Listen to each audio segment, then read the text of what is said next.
I believe there is nothing more urgent than mass migration. Today, almost 1 in 5 people living in this country moved here from abroad. That is, of course, an all-time high. It's a similar number, by the way, in the United States, also an all-time high.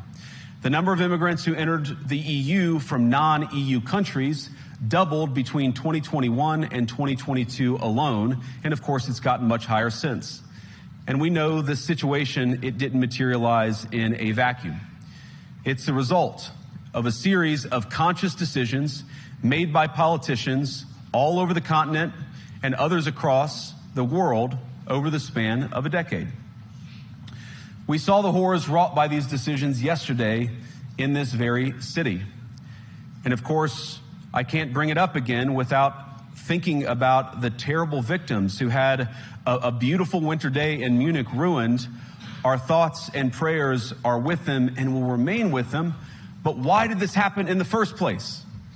It's a terrible story, but it's one we've heard way too many times in Europe and unfortunately too many times in the United States as well.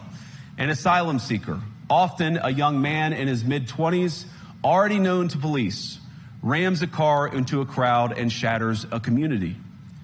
How many times must we suffer these appalling setbacks before we change course and take our shared civilization in a new direction?